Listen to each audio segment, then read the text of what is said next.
Women's Philanthropy Board and Outreach Committee. Women's Philanthropy is so excited to bring the community together for this series. We've planned all these events to learn and have fun together so that we can stay connected even though we're physically apart. Just some Zoom housekeeping matters. Jessica's muted everybody. The session will be recorded. If you have any questions for Sheryl, if you put them in the chat or indicate in the chat that you have a question, we've got a lot of people on the call. I'll be monitoring the chat and I can either read the questions out loud or I can have Jessica unmute you so that you can ask your question. If you want to be able to see Sheryl better, you can put it in speaker mode so that you could still be big on the screen rather than in your tile mode that looks like Hollywood Squares or something. I want to thank Julie Yowitz, who's Vice Chair Engagement and the Women's Philanthropy Outreach Committee, for their ideas and leadership in putting this together. The purpose of Women's Philanthropy, The purpose of Women's Philanthropy is to connect as a community with each other as Jewish women, as well as with the many important agencies and programs the Jewish Federation of St. Louis supports. Through our engagement, educational, and community service efforts, along with the campaign, Women's Philanthropy truly inspires social good. Before we begin the fun of bagel making, I want to take a moment to acknowledge the pain and injustice happening in our country. Jewish Federation of St. Louis stands with our community in the effort to end racial and social justice. And racial and social injustice. The Jewish Community Relations Council has recently launched the Jewish Coalition on Racial Equity. This task force advises the JCRC on advocacy and programming to create an inclusive and impactful approach for Jewish communal engagement on issues of racism and racial justice. The Holocaust Museum and Learning Center Change Begins With Me exhibit encouraged visitors to look at recent examples of bias, discrimination, and genocide from around the world. It then challenges visitors to do, after they leave the museum, to continue to question and challenge injustice in our world. If you have young children, I recommend you visit PJ Library's website, which has wonderful book recommendations and resources to talk with your children about race. You can learn more about these efforts and link to these partner agencies by visiting the Jewish Federation website at jfedstl.org. Now more than ever, Federation is here for good. And I want to thank you all for taking these, even though there's all this craziness going on in the world, it's nice that we can take this 25 minutes for ourselves, kind of take some time, come together still, and it is important still. We still have to take care of ourselves, even though we're trying to also take care of all the world. So now about our speaker. Sheryl Stein is an avid baker, regularly making bagels, challah, and sourdough bread. During quarantine, she has enjoyed sharing this love with others through Zoom demonstrations and bringing a smile to friends and family with deliveries of these homemade breads. Sheryl's a native New Yorker, so when the Midwest didn't have great bagels, she made her own. Sheryl's a sister-in-law to Jessica, one of our Women's Philanthropy staff members, right there on the call, and she's very excited to share this recipe and bagel making tips with us. When she's not enjoying baking and cooking in her kitchen, Sheryl's a high school math teacher. She and her husband, Josh, live in Leawood, Kansas with their children, Jonah and Laura. Sheryl, I hand it over to you. Thank you. Thank you everyone for coming today. This is my third bagel making class that I've done. So I've done 3 bagel making and 1 challah making class. First, I just wanted to say I'm super happy to be doing this for Women's Philanthropy as part of Federation. We are big Federation supporters and believers. My husband worked for Federation when we were in Oregon for 10 years. And then when we moved to Kansas City, I was sure to get involved with Women's Philanthropy again. So when Jessica asked me to do this, I was more than happy. I think that you guys will be surprised about how easy it is, especially if you make challah every week.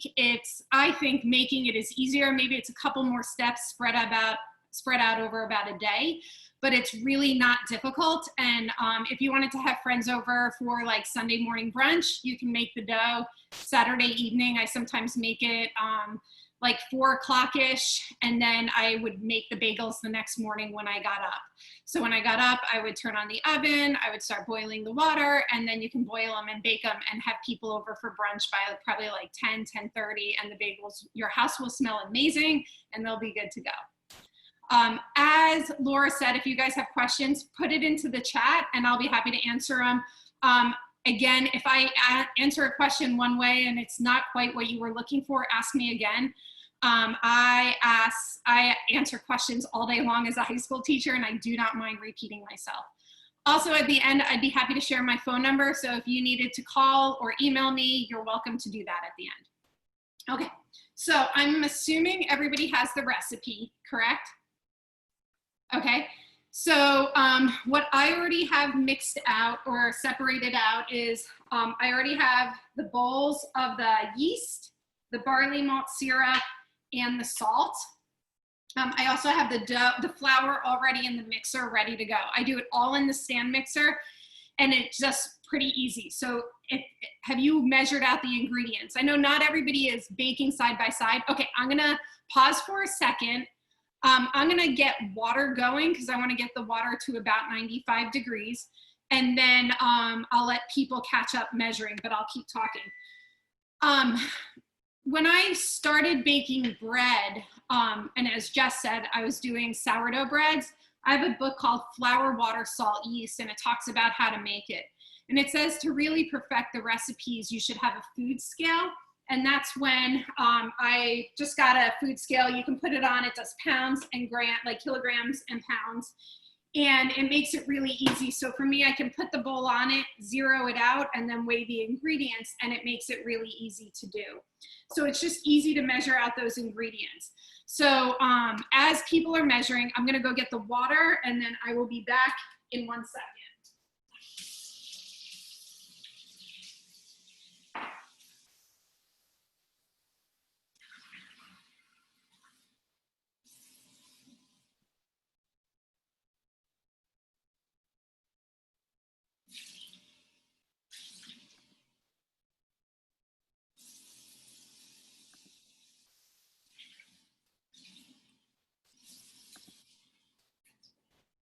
All right, now I'll show what I usually do. So to get the exact measurements, and I'll lower this down, I have two 2-cup Pyrexes. I put one on the scale and then I zero it out. And then it's really easy to measure to 510 grams of water. And it is usually right around 2 cups.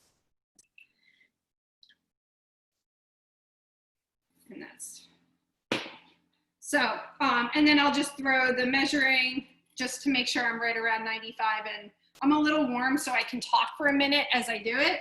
And I don't think it really matters. I don't think it needs to be perfectly 95. If you do not have a thermometer, you can always test that it's warm water. Too hot will kill the yeast and too cold it won't work well. So what I do is I test it on kind of my forearm and you put it under and you just want it to get it warm. You don't want it burning hot, you just want it warmer, like so it feels a little bit warm on your body. I know that's vague, but that's why thermometers certainly help just to get the temperature a little bit better. And when this cools within the next minute or so, all I'm gonna do is I'm gonna take my water, I'm gonna add in the salt, the yeast, and the barley malt syrup, and then I'll just stir it really quick, and then I'm just gonna let it sit for a couple minutes till it gets frothy in there. So right now, I'm just gonna go ahead and add the salt and the yeast. And if you have not worked with barley malt syrup, it is a sticky mess. So, and it's stringy. So as I put it in, like, even as I try to pull the spoon away, I don't know if you can see that in the video or in the picture, but it is super sticky. And then I'm gonna get rid of that. And then pretty quickly, this will start kind of foaming and getting bubbly.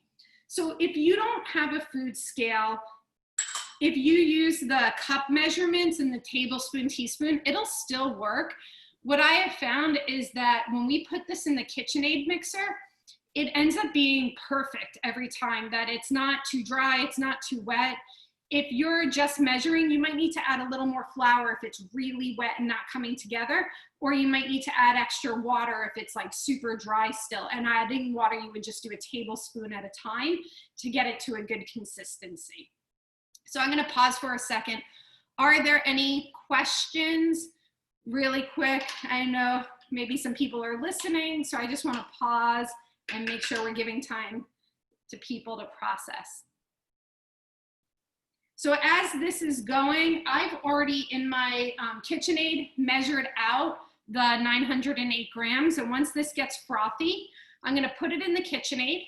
I'm gonna run it for 3 minutes on a low speed, usually 2 notches up out of, I think mine has 10. Then I'm gonna let it rest 5 minutes, put it on for 3 more minutes, and then leave it for an hour. We're not staying on for the hour. I'll tell you what to do after that.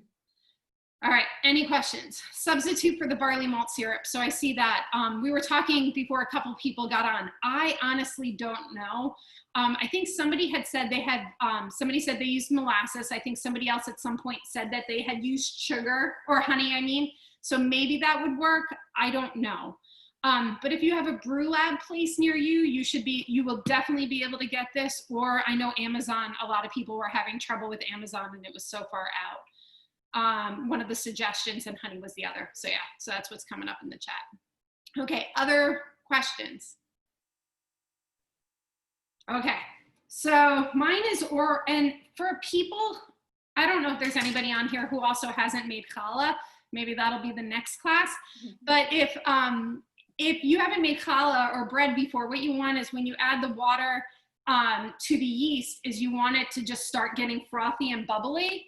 And I'm gonna lower that down. You can see the more golden amber color below, and then you're getting that lighter, frothier. And if you can see it, I don't know how, if you're maybe in gallery or speaker view, maybe you're starting to see those bubbles up there.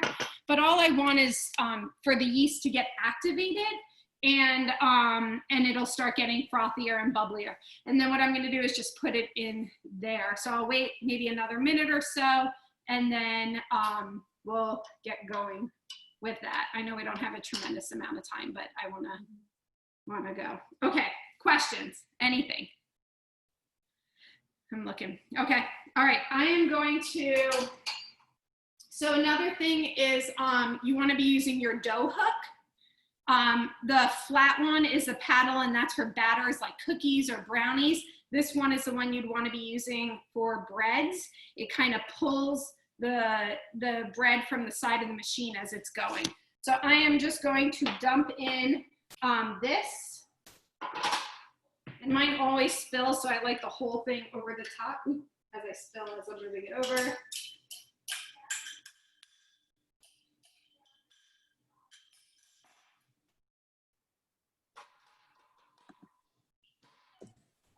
Cheryl, there's a question about, have you found a difference between bread flour and all-purpose flour? Let me start the timer and I'll talk. Okay. You know, that's a great question. So the first couple times, because I had bread flour in the house, used that.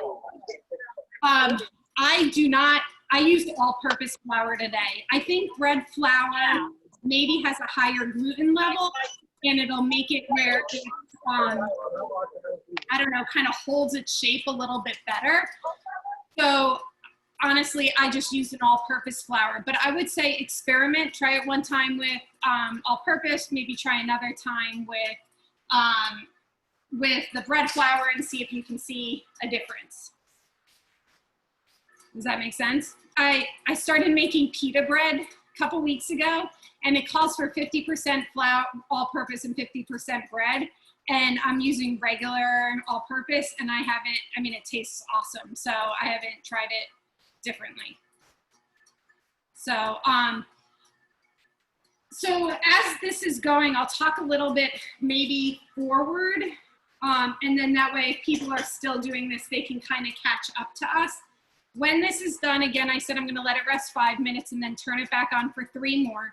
It's just on a low speed. After the first 3 minutes, it will not look like it's come together. It'll look like it's way too dry, that it probably isn't gonna work.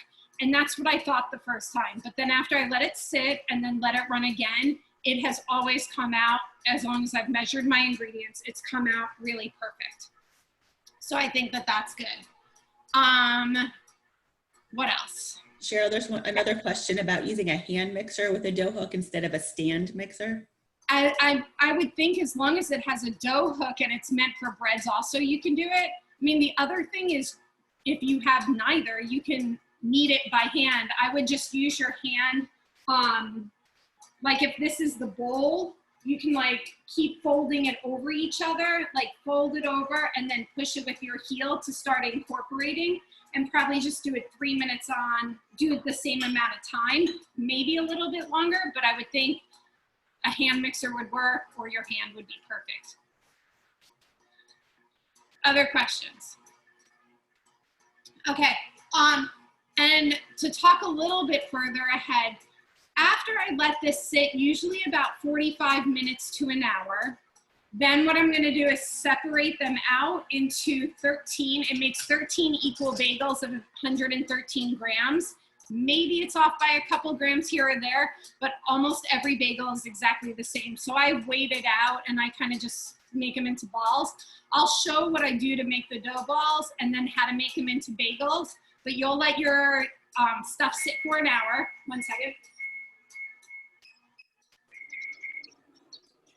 I'm gonna also bring the computer over so you can see it. You'll let the dough sit for an hour and then you'll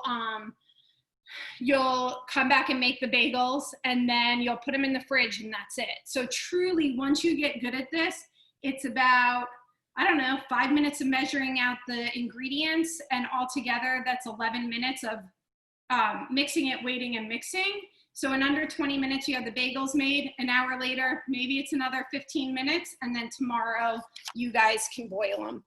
So I don't know if you can see inside. So it looks pretty dry. There's still flour all along the side and some dough, and it hasn't quite come together. But after the amount of time that we said, you'll, like after another 5 minutes, or sorry, 5 minutes rest and then 3 minutes, you'll see that it'll work perfect. So have you ever used a sourdough starter in your bagels? I have not. Maybe I should start experimenting because I have plenty of sourdough in my fridge, but I have not. I would probably go off of a recipe though, but let me think. I would, yeah. If I found a recipe, I would certainly try it. I just haven't. Has anybody on here ever used sourdough starter bagels? I just found an amazing use. Instead of throwing out my sourdough, we found like an amazing, we just make like a pan-fried bread that we do. That's amazing. But maybe now you have me thinking, whoever wrote that. So Lori, I might have to try it and then I'll get back to you. All right, so this is waiting. Are there any questions for people who are baking alongside or people who are just kind of writing down notes to be able to do it in the future? And very honestly, like if you're just following along today, listening, and you make it in a couple weeks and you have questions, honestly, you can just text me and say, hey, I was on that bagel class. Can I call you if you have a question? And I'm happy to help. It is summer break for me and I'm pretty free on time, so I'm happy to answer questions whenever. All right, I am gonna right now get water boiling. So I made bagels last night so that I can show you the whole process. So once I finish with this, I'll also show you I'll also show you like the boiling process and what I do, and then I'll get ours baking. That's awesome. I see. All right. Any other questions as we're going along? As far as the bagels afterwards, if they are not all devoured in one sitting, which they very well may be, you can, I usually will leave them out for a day. The next day I'd probably toast them, but then I almost fully slice them and they freeze awesome, and then you can have it whenever. So they're really good. I have not experimented with blueberry bagels or chocolate chip bagels or anything like that. I'm kind of a purist, so my family loves everything. So we bought this seasoning. They have it at our Costco. I think it's they don't have it at yours. Jess, no? No, we just tried. First time to Costco and they did not have it. Okay. Well, if they do get it, or if you request it, ours has it, so I would think it's something they could get. I also have the Trader Joe's one. You guys have that though, right? Yes, yes, yes. So when I was using the Trader Joe's one, I did notice that it burned a little bit. So for that, I had rehydrated the seasoning in the morning. And by that, I just mean when I woke up, I took all the seasoning and put it in water. Maybe I did like 4, 5, 6 tablespoons of it and let it sit in water, and then I put that on. This one, I have not found an issue with it burning. I've also bought it in bulk. Do you guys have Sprouts? Fresh Thyme, which is similar. Okay, so I bought it in bulk at like a Fresh Thyme, and I bought dried onion and dried garlic, and I would rehydrate those. Poppy and sesame seeds don't need to be rehydrated, and that kept it from burning. But everybody's oven is different, and for me, I've started baking it on convection rather than bake, just regular bake, and I found that it worked out pretty well. So, and it hasn't burned. But if yours is burning, like one time just getting too dark for the seasonings, then the next time just hydrate it in the morning. All right. Mackenzie said that they also sell the seasoning at Aldi. So if anybody that has an Aldi close by. And if it's in convection, to what temperature? I'm sorry to interrupt. So, if I were baking it regular, I would do 450. And on there, it says preheat the oven to 500 and then lower to 450, and that's just to make sure it stays hot, but I would bake it 450. On convection, I do 435. So 435. So usually on convection, I think it's about 15 degrees, or is it 20? Now I'm thinking, hold on. Let me rephrase that. My oven is cool. Mine's is, when I bake at 350, it's not really 350. Try convection at 425. When you go to convection, you're supposed to go down 25 degrees, but my oven's off, so I only went down 15, if that makes sense. Hope I didn't confuse you. So if your temperature is really good, then bake 25 degrees less on convection.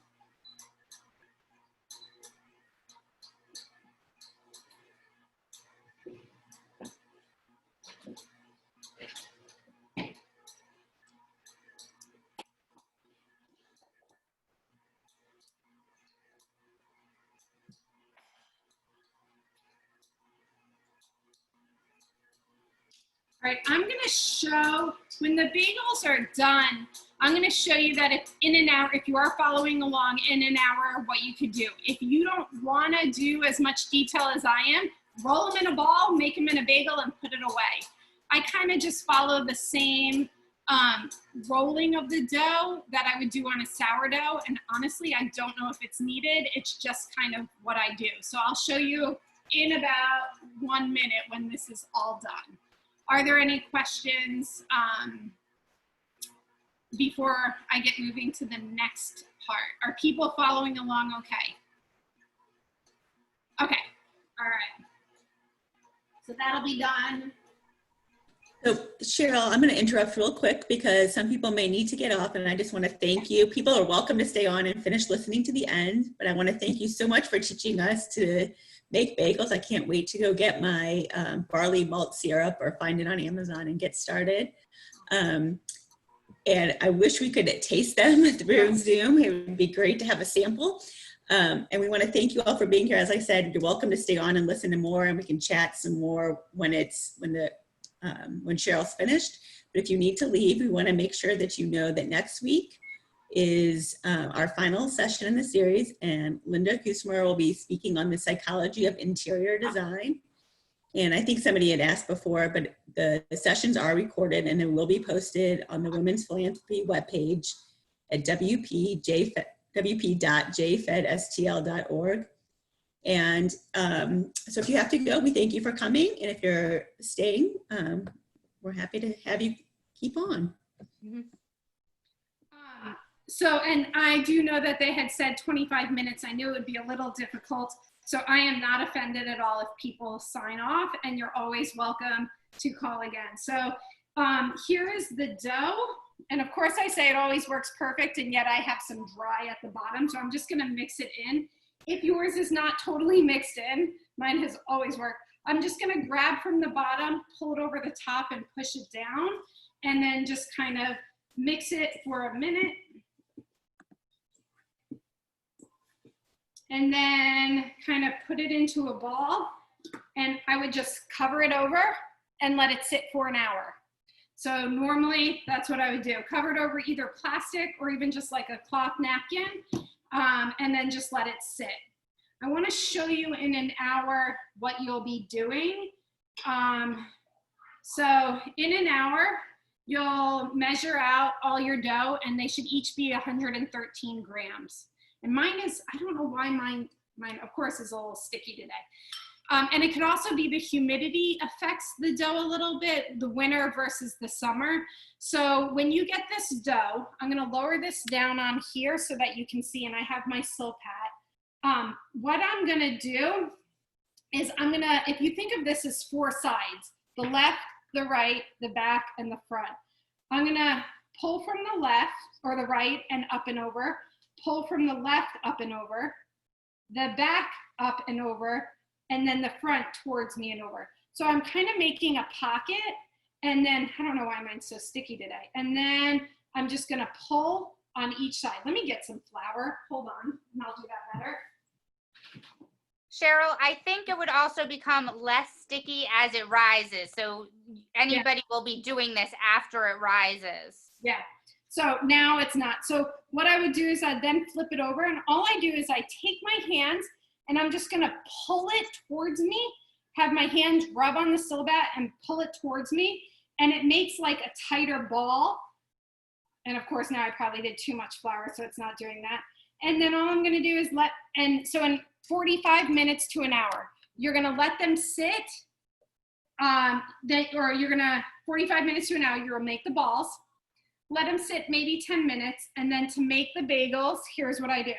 I poke my hole in the middle, poke a hole in the middle. I'm gonna reach from the bottom, and then all I do is go like this.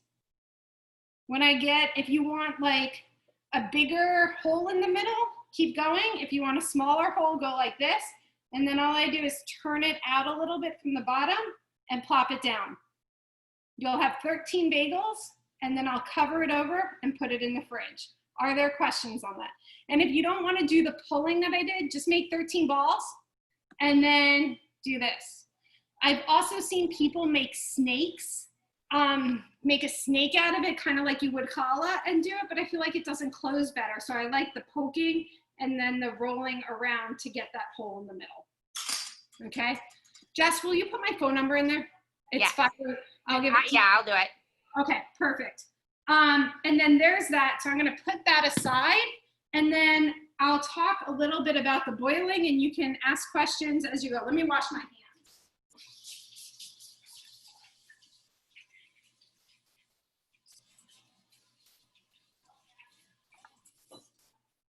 Okay, the only thing I want you to be careful of, and I have my water boiling, is that when you add the baking soda, sorry, there's the New York part that came out, right?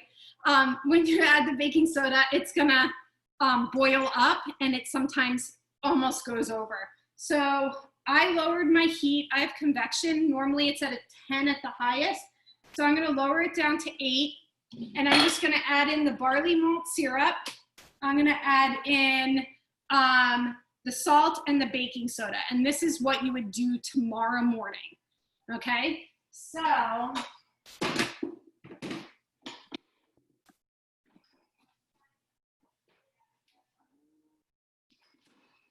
here are the bagels I did last night. So once I made them all into bagels, I just covered it with plastic wrap. I would either put it on at night, if you don't have silpats, you can put it on parchment paper, which is what I often do. And then I'm actually gonna bake it on parchment paper. So I pulled those out. It does say on the recipe let the bagels warm up to room temperature. I actually like them a little denser, so I'm okay if they're like heavy and didn't totally puff up. But if you like lighter, puffier bagels, you can pull them out earlier than when you're gonna boil and let it and let them rise maybe a little bit more. So I am going to, 1 second, just get all of that barley malt syrup in here. That spoon is a mess. So I'm putting extra barley malt syrup. It's about a tablespoon and a half. And I'm putting that in the boiling water. I will put in about a teaspoon of salt. And the salt gets it to bubble a little bit. And then this is where you have to be careful. It calls for about a tablespoon of baking soda. And I just want to show you, even with the salt, it's bubbling a little bit, but the baking soda is going to get it to like go up really fast. So even though it's a tablespoon and it's bubbling already, okay, I'm going to lower this down to about a 7.5 also. Oh, there it goes. I don't know if you can see it in the background coming up. Yeah, I'm gonna pull that off a minute. So I do want the bubbles in there.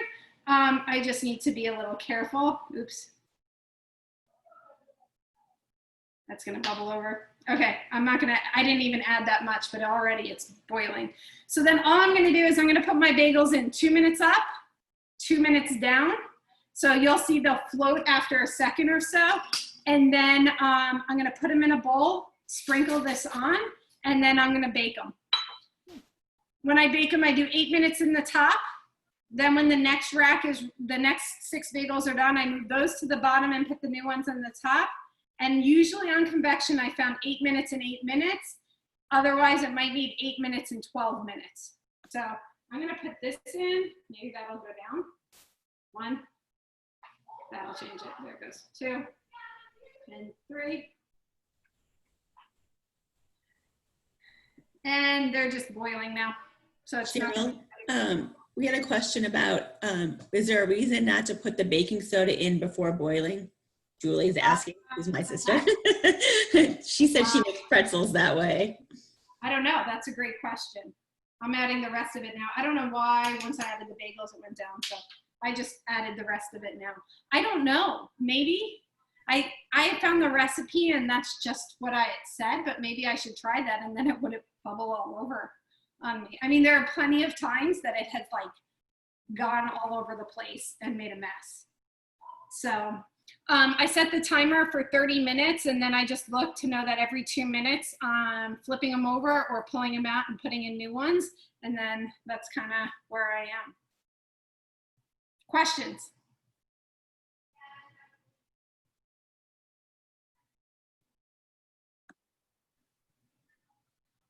Okay.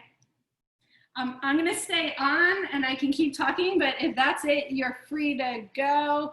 I really appreciate you guys coming. Keep your support of Federation. They don't have to say that. I'm just passionate about the work that Federation does.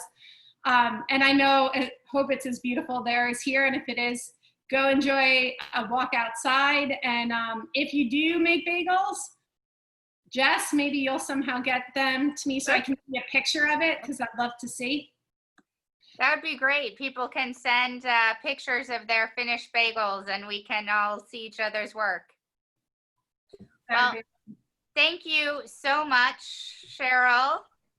Happy to help. And thank you everyone for being here. Cheryl, there was a couple other questions real quick if you have a second. One was asking about egg bagels or using an egg wash. Yeah, I mean, because on challah, I definitely use an egg wash. I haven't here. I think with the barley malt syrup in the water, it gives it that more golden color. Not only is it in the dough itself, it's also in the water, and I think it gives it that golden color. And I haven't done that, but I would think that you can. As far as egg bagels go, because I know in New York you can get the more yellowish bagels that are more egg. I have not experimented with that at all. And then there was one other question about whole wheat bagels. I would probably say find a recipe online. I would think it wouldn't be much different, but whole wheat is just a drier dough. So I would think you would probably need to up the water to have a better consistency. So it's not too dry, but I would look for a recipe online, and then I'm sure that you can start playing with some of the, just the ratios between flour and water there. And as far as gluten-free bagels, if anybody was asking, gluten-free bagels does not have gluten in it, so they would not stick well. I don't think would be able to boil it because it doesn't, gluten is what gives it that elasticity, and I don't think you would have that otherwise. So that would be the part that I would worry about with gluten-free. You can probably find, I did make them for somebody last year, and you just have to like mold it into it, so it's not very pretty and you can't boil them. But they would still, you can find recipes online, but I don't think it would be boiling, and I would think it would just dissolve. Kristen, have you tried gluten-free bagels? I do. I actually have a recipe, and it did boil. Oh, really? Okay, so I just lied to you completely, and I apologize for that. Kristen's become an expert at gluten-free baking, so that's why I asked her. That's awesome. Okay, so I totally lied to everybody there, and I apologize. I am just taking out the bagels now. That's got a big bubble in the middle. And then I just shake it in the bowl. Oops, I need parchment paper. Hold on.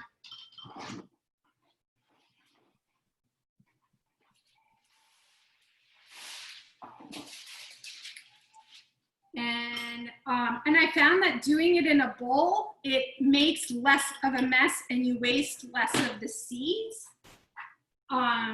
And so that's just why I do that, but no other rhyme or reason. These are really lots of bubbles today. Are there other questions? I just want to make sure these don't go too long.